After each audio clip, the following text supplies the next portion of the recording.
Alexander Dugin, അദ്ദേഹം അറിയപ്പെടുന്നത് പുട്ടിൻസ് brain എന്നാണ്.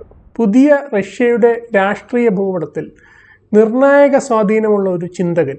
ചിലർക്ക് അയാൾ അപകടകാരിയായ ഒരു ആശയത്തിൻ്റെ പ്രചാരകനാണ്.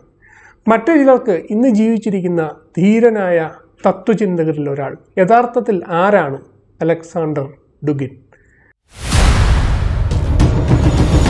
റഷ്യൻ അധികാര ഇടനാഴികളിൽ സ്വാധീനം ചെലുത്തുന്ന ഈ വ്യക്തി ഉയർത്തിപ്പിടിക്കുന്ന ആശയങ്ങൾ എന്താണ്? ഫോർത്ത് പൊളിറ്റിക്കൽ തിയറി എന്ന അദ്ദേഹത്തിൻ്റെ പ്രസിദ്ധമായ സിദ്ധാന്തം എന്താണ്? നമ്മൾ അദ്ദേഹത്തിൻ്റെ ബൗദ്ധിക ചട്ടക്കൂടിനെ സംക്ഷിപ്തമായി ഹ്രസ്വമായി പരിചയപ്പെടാനാണ് ഈ വീഡിയോയിൽ ശ്രമിക്കുന്നത്. 3 വലിയ സ്തംഭങ്ങളിലാണ് അദ്ദേഹത്തിൻ്റെ തത്വചിന്ത നിലകൊള്ളുന്നത്. 1. പാരമ്പര്യവാദം. 2. യുറേഷ്യനിസം. പിന്നെ 3. 4ാം രാഷ്ട്രീയ സിദ്ധാന്തം അഥവാ ഫോർത്ത് പൊളിറ്റിക്കൽ തിയറി എന്ന് വിവരിക്കപ്പെടുന്ന രാഷ്ട്രീയ സിദ്ധാന്തം. ഓരോന്നും എന്താണ് എന്ന് നോക്കാം. ആധുനികത എന്ന ആശയത്തെ തന്നെ വിചാരണ ചെയ്യുന്ന ഒരു ആശയധാരയാണ് ട്രഡീഷണലിസം അഥവാ പാരമ്പര്യവാദം.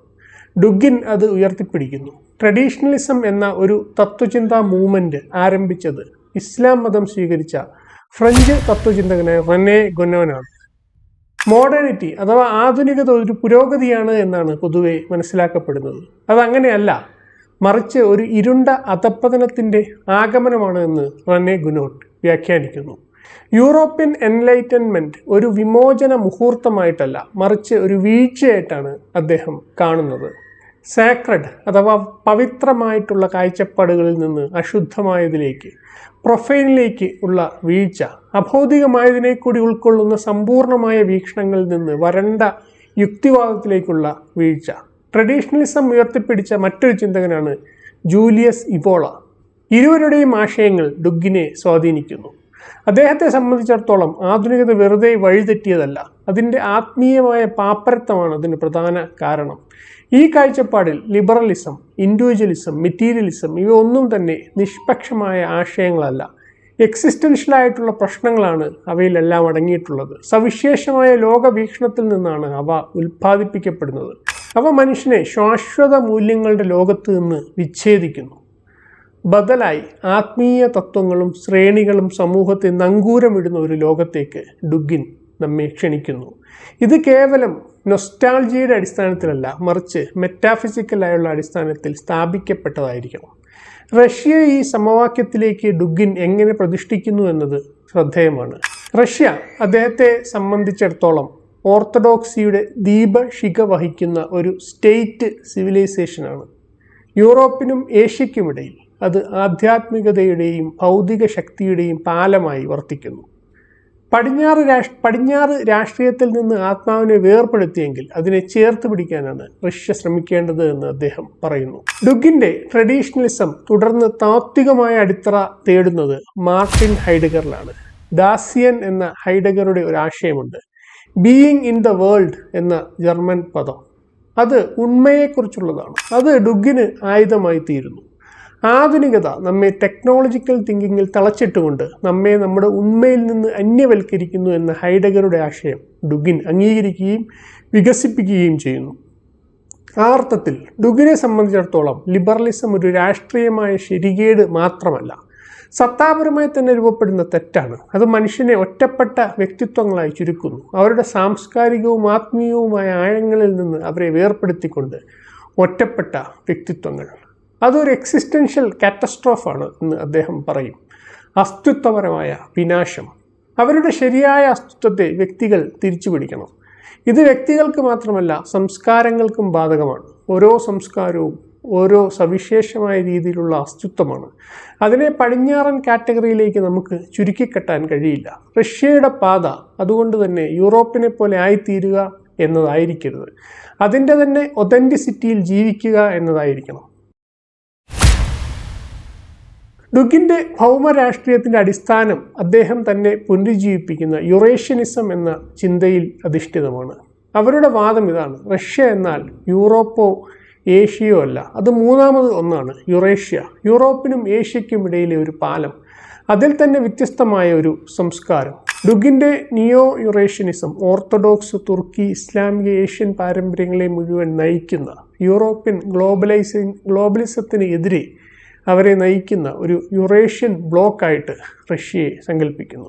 ഇത് വാഷിങ്ടണിനെതിരെ മോസ്കോയും ബീജിങ്ങും എന്ന നിലയിലുള്ള ഒരു താൽക്കാലിക രാഷ്ട്രീയ സ്ട്രാറ്റജി എന്ന നിലയിലല്ല, ഒരു സാംസ്കാരികമായ തത്വചിന്ത എന്ന അർത്ഥത്തിലാണ് ഡുഗിൻ കാണുന്നത്. രേഖീയമായ പുരോഗതിയെ സംബന്ധിച്ചുള്ള പടിഞ്ഞാറൻ മിത്തിനെ അദ്ദേഹം നിരസിക്കുന്നു. ചരിത്രം അദ്ദേഹത്തെ സംബന്ധിച്ചിടത്തോളം അങ്ങനെ ഒരൊറ്റ വഴി മാത്രമല്ല, എല്ലാവരും യൂറോപ്പിനെ ലക്ഷ്യം വെച്ച് നടക്കേണ്ടുന്ന ആ ഒരൊറ്റ വഴിയല്ല. ഓരോ സംസ്കാരത്തിനും അതിൻ്റെ സാംസ്കാരികമായ സ്വഭാവത്തിനനുസരിച്ച് വ്യത്യസ്തമായ ലക്ഷ്യങ്ങൾ ഉണ്ടാവുക എന്നത് സ്വാഭാവികമാണ്. അതിനെ അംഗീകരിക്കുക വഴിയാണ് ഒരു മൾട്ടി പോളാർ വേൾഡ്, ബഹുസ്വരമായ ലോകം വികസിക്കുക. ഏകധ്രുവമായ ഇന്നത്തെ ലിബറൽ ഓർഡറിനെ മറികടന്നുകൊണ്ട് തന്നെ അത് വികസിക്കണമെന്നാണ് ഡുഗിൻ്റെ അഭിപ്രായം. ആ ഒരു ലക്ഷ്യത്തിൻ്റെ ഒത്ത മധ്യത്തിൽ അദ്ദേഹം റഷ്യയെ കാണുന്നു. സെക്യുലറിസത്തിനെതിരെ, മെറ്റീരിയലിസത്തിനെതിരെ, ഹോമോജനൈസേഷനെതിരെ നടക്കുന്ന പ്രതിരോധത്തിൻ്റെ ആത്മീയമായ കേന്ദ്രമായി അദ്ദേഹം റഷ്യയെ സങ്കല്പിക്കുന്നു. അതാണ് അദ്ദേഹത്തിൻ്റെ നിയോ യുറേഷ്യനിസം എന്ന ആശയം. ഇനി അദ്ദേഹത്തിൻ്റെ രാഷ്ട്രീയ ചിന്തയിലേക്ക് വരാം. The fourth political theory. 20-ാം നൂറ്റാണ്ടിനെ കുറിച്ച് ചിന്തിക്കുക. ലിബറലിസം, കമ്മ്യൂണിസം, ഫാസിസം ഇവ ഓരോന്നും മോക്ഷം വാഗ്ദാനം ചെയ്ത രാഷ്ട്രീയ ചിന്തകളാണ്. എല്ലാം തകർന്നു. ചിലത് രാഷ്ട്രീയമായി, മറ്റു ചിലത് സാമ്പത്തികമായി, ഇനിയും ചിലത് നൈതികമായി. എന്താണ് ബാക്കിയുള്ളത്? എല്ലാം തന്നെ നാശോന്മുഖമായിരിക്കുന്നു. ഇവയ്ക്കെല്ലാം അപ്പുറം പോവാനുള്ള അലക്സാണ്ടർ ഡുഗിൻ്റെ ശ്രമമാണ് ഫോർത്ത് പൊളിറ്റിക്കൽ തിയറി. ഈ 3 രാഷ്ട്രീയ പ്രത്യയശാസ്ത്രങ്ങളിലും അന്തർലീനമായിട്ടുള്ള ന്യൂനീകരണത്തെ അദ്ദേഹം നിരസിക്കുന്നു. ലിബറലിസം മനുഷ്യനെ വ്യക്തി മാത്രമായി ചുരുക്കിക്കിട്ടുന്നു. കമ്മ്യൂണിസം അവരെ വർഗങ്ങളായി ചുരുക്കുന്നു. ഫാസിസം വംശങ്ങളായി അവരെ ചുരുക്കുന്നു.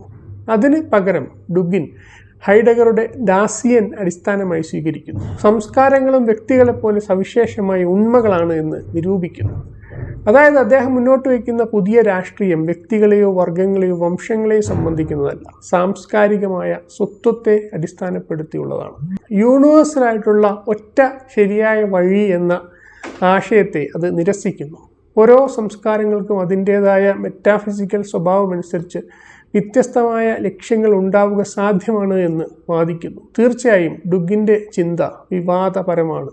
പാശ്ചാത്യ പണ്ഡിതന്മാർ അദ്ദേഹത്തെ പിന്തിരിപ്പനും ഗ്രഹാതുരനും അപകടകാരിയുമൊക്കെയായി ചിത്രീകരിക്കുന്നുണ്ട്. അദ്ദേഹത്തിൻ്റെ പരമ്പരാഗത വാദം ഒരിക്കലും നിലവില്ലാത്ത ഒരു ഭൂതകാലത്തെ കാൽപ്പനികമായി സങ്കല്പിക്കുന്നു എന്ന് അവർ വിമർശിക്കുന്നു. അദ്ദേഹത്തിൻ്റെ 4ാമത്തെ രാഷ്ട്രീയ സിദ്ധാന്തത്തിന് മൂർത്തമായ രാഷ്ട്രീയ ഘടനകളില്ലെന്ന് വിമർശിക്കുന്നു. ഇവയുടെ ശരിതെറ്റുകൾ നാം ഇവിടെ വിശദമായി പരിശോധിക്കുന്നില്ല. ഒരു കാര്യം തീർച്ച, ആധുനികത അവശേഷിപ്പിച്ച ശൂന്യതയ്ക്കെതിരെ, ഏകധ്രുവമായ ലോകക്രമത്തിനെതിരെ അദ്ദേഹം ഉയർത്തുന്ന വെല്ലുവിളികൾ തീർച്ചയായും പ്രധാനമാണ്.